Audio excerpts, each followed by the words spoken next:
Olá, meus amigos. Antes de entrar na história do vídeo de hoje, eu queria mandar um beijo para uma querida do Rio de Janeiro, Joelma.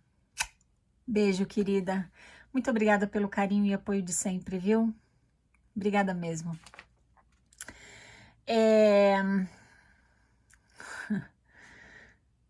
Essa nossa amiga brasileirinha querida fala o seguinte. Querida Vânia, olá, tudo bem? Eu me devo isso. Vamos lá. Sou uma brasileirinha e a filha mais velha. Tenho apenas uma irmã. Fomos criadas em um lar católico. Até a nossa tenra adolescência e aos meus 19 anos, conhecemos os missionários da Igreja de Jesus Cristo dos Santos dos Últimos Dias. Foram 3 meses de ensino, sendo toda a família batizada em 1988. Presta bem atenção à história dela, porque é muito interessante, tá? Os anos se passaram e éramos firmes em nossas responsabilidades eclesiásticas e como família abnegada em merecer o reino celestial. Mas o engraçado é que observei por anos e anos o esforço que meu amado pai fazia para pagar o dízimo da família. Me lembro de uma ocasião em que ele acabou se abrindo comigo e mencionou a proposta que o bispo lhe fizera, sem reservas. Irmão, o seu dízimo está atrasado e incompleto, e quero saber como poderemos acertá-lo na íntegra, para que o Senhor e sua família não percam as bênçãos dos céus. Meu Deus. Acredite se puder. O tempo passou. Concluí minha faculdade e fui servir uma missão honrosa de tempo integral, por livre iniciativa. Esse trabalho foi para mim o que de melhor pude vivenciar dentro da igreja. E eu faria novamente. Além do trabalho que exerci por diversas oportunidades junto às crianças e no ensino do Evangelho. Retornei da missão e acabei conhecendo aquele que ajudei a conhecer o Evangelho, trazendo para o batismo que se tornou o meu primeiro marido, selado no templo para o tempo e para a eternidade em 2000, no ano de 2000, né?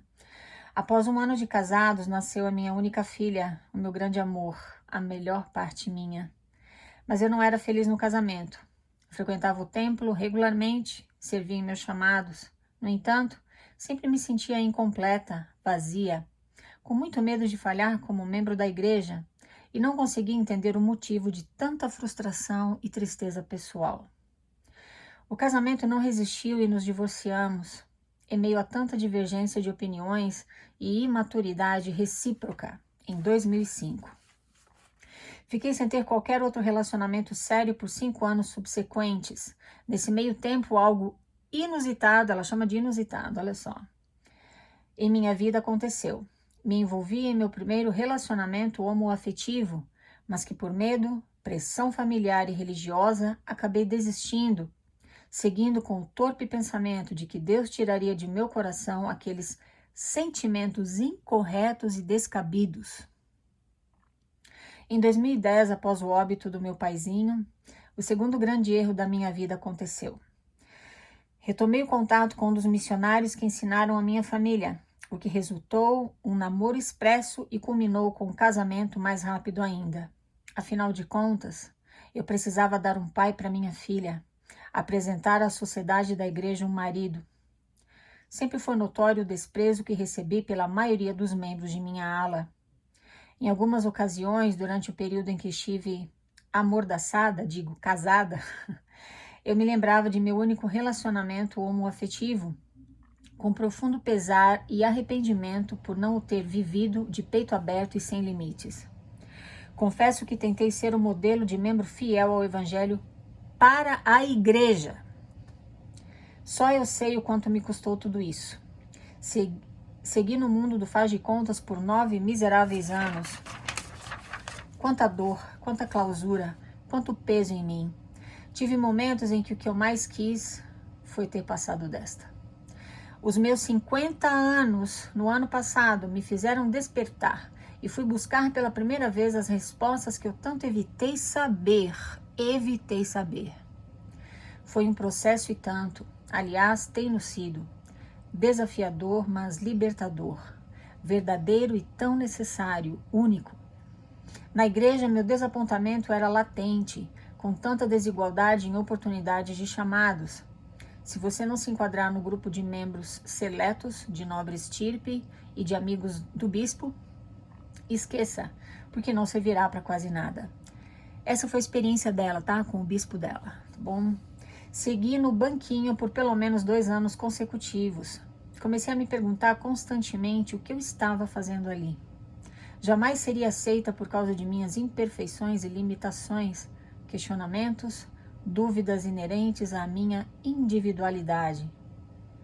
E foi nesse estado de insatisfação absoluta em que, no meio de uma aula da escola dominical, a última que frequentei, e tendo como assunto em pauta o tema casamento celestial, e meus pensamentos ferviam por causa da minha insatisfação devido à minha competência de amar, que eu elevei meus pensamentos a Deus e senti claramente que deveria procurar onde era na Bíblia que estava descrito que apenas casais heterossexuais e selados no templo mereceriam voltar a viver com Deus e no tal do reino celestial.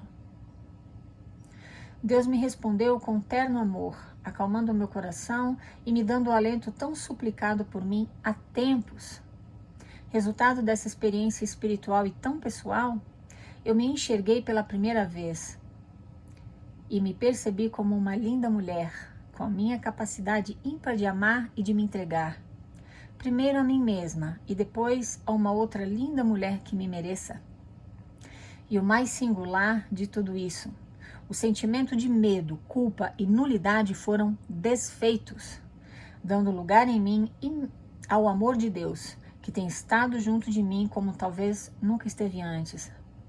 Sou imensamente grata por Deus me amar e me aceitar do jeito que eu sou. Estou me amando de verdade, me dando a oportunidade de viver um relacionamento com uma outra linda mulher. Estamos nos permitindo. Só tenho a agradecer ao Deus de amor vivo e real. A igreja me causou muitas perdas e a principal delas, com certeza, foi o afastamento de mim mesma. Mas chega, acabou. Ainda estou engatinhando em tantas descobertas sobre quem e o que é de verdade a Igreja de Jesus Cristo dos Santos dos Últimos Dias.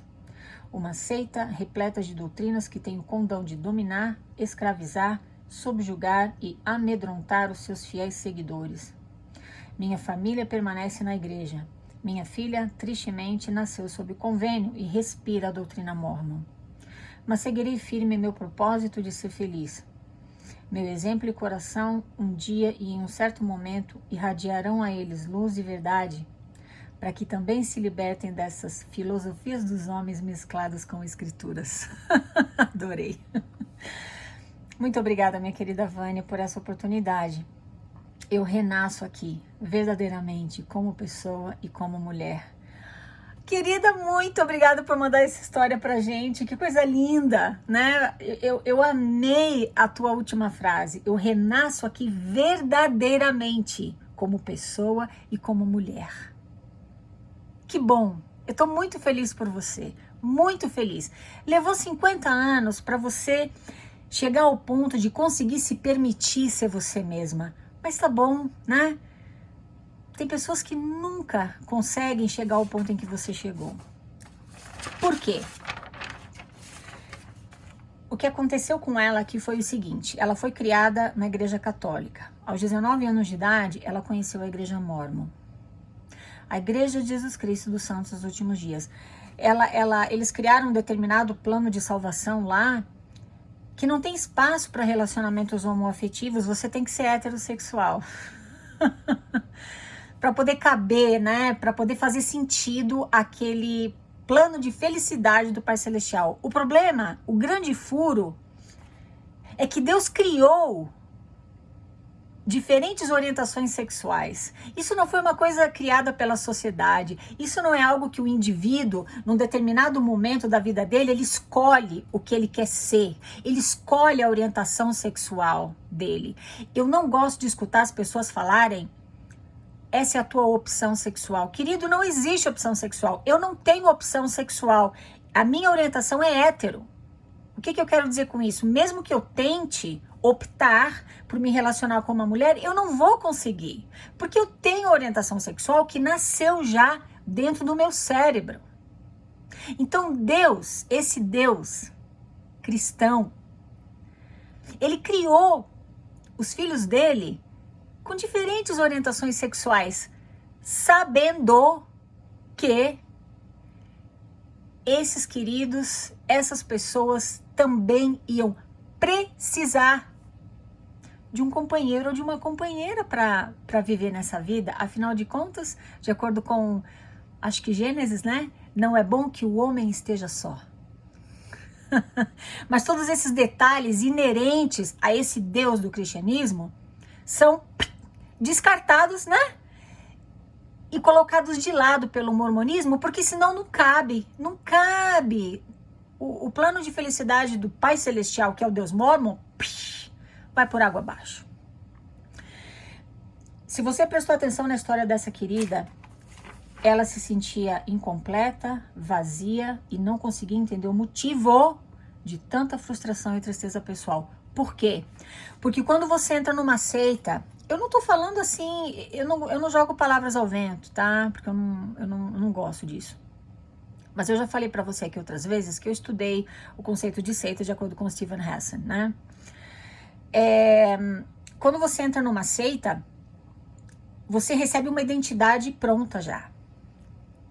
Eles já decidem pra você como é que você se comporta, você não fala palavrão, vou só dar alguns exemplos, tá? Você não fala palavrão, você não faz tatuagem, você, como homem, não deixa o cabelo crescer, de preferência, né, mantenha a barba bonitinha, pode até ter uma barbinha, mas não aquela barba assim toda comprida, né?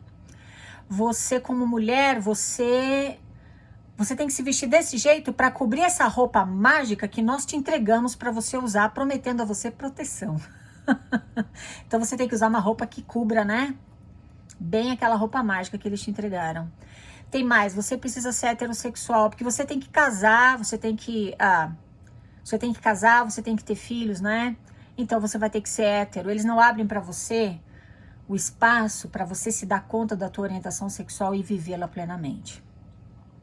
Então tudo isso, o fato de entregarem uma identidade pronta para você, usando essas ferramentas que eu citei, você não tem espaço para olhar dentro de si mesmo e descobrir quem você é. Você não tem espaço para olhar dentro de si mesmo e perceber qual é a tua orientação sexual. Se você imaginar que você não é hétero, você começa a se sentir mal, você vai se sentir pecador, sujo, você está sem o espírito. Você coloca Satanás no meio de uma situação que não tem nada a ver com ele, porque foi Deus que te criou assim. Querida, você fala aqui que Deus te aceita e te ama do jeito que você é. Mais do que isso, Ele te criou do jeito que você é. E se você acredita no Deus do cristianismo, Ele sabia que você ia precisar de uma companheira. Então eu estou muito feliz por você ter finalmente se dado conta, como você muito bem fala aqui, foi um processo longo, um processo difícil, mas verdadeiro e necessário, claro, porque essa é você foi criada assim. Claro que você teve essa experiência espiritual, é claro que você sentiu o amor de Deus e você sentiu aquele alento e conforto que você buscou por tantos anos e aquele sinal verde. Vai ser feliz, minha filha, tá tudo bem, vai encontrar uma parceira, uma companheira. Claro que você teve essa experiência espiritual, porque esse é o Deus do cristianismo, não é o Deus Mormon. O Deus Mormon não vai fazer isso contigo.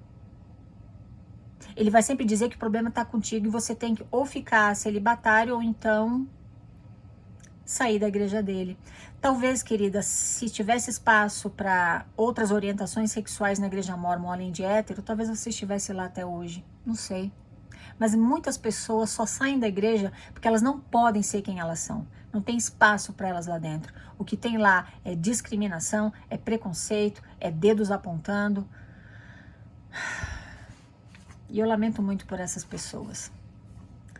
Para você, conservador ou conservadora, no último, se você fica chocado quando me escuta falar assim, eu quero falar para você duas coisas. Primeiro, vai chegar o dia em que todas as pessoas de diferentes orientações sexuais vão poder ser elas mesmas, vão poder ter seus próprios relacionamentos sem discriminação da sociedade e das religiões. Esse dia vai chegar. Talvez você não esteja aqui para ver, mas esse dia vai chegar, porque felizmente a sociedade vai evoluindo, né? Os negros, por exemplo, ganharam seu espaço, e talvez pessoas que viveram naquela época da escravatura, por exemplo, talvez eles não acreditassem que um dia as pessoas de pele escura iam ter o espaço delas na sociedade, iam ser tratados com todos os outros privilégios de qualquer outro ser humano, porque eles são seres humanos, eles têm direito a isso e sempre tiveram. A sociedade disse que não por um tempo, e graças a Deus isso acabou. Com os homossexuais é a mesma situação. Tá? Hoje, talvez por conta do teu conservadorismo, você olhe tudo isso e fale, meu Deus, que absurdo! Mas vai chegar o dia em que eles vão ter espaço para isso, e as pessoas que viverem naquela geração, nessas gerações futuras, vão olhar para trás e vão falar, eu não acredito, como é que pode, como é que podiam tratar homossexuais dessa forma, ou transexuais, seja lá qual for a tua orientação sexual. Esse dia vai chegar. Segunda coisa, se você confunde conservadorismo em excesso, engessado, com cristianismo, talvez você deveria rever teus conceitos, porque eu resumo o cristianismo em poucas palavras. Para mim, cristianismo é comunhão, aceitação, amor, caridade. Eu só estou falando aqui de amor, love loud, né? Que é o tema do vocalista do Imagine Dragons, né? Ele é um aliado à comunidade LGBT e eu também sou. Isso me faz muito bem. Nós estamos só falando de amor, viu? Só isso, só isso. E você deveria apoiar as pessoas no direito que elas têm de amar, tanto quanto você tem. Apoia, não julga e deixa o resto para Deus decidir, porque você não tem o direito de julgar ninguém. Tá bom? Muito obrigada por me escutar, meus queridos. Falamos na próxima. Tchau, tchau.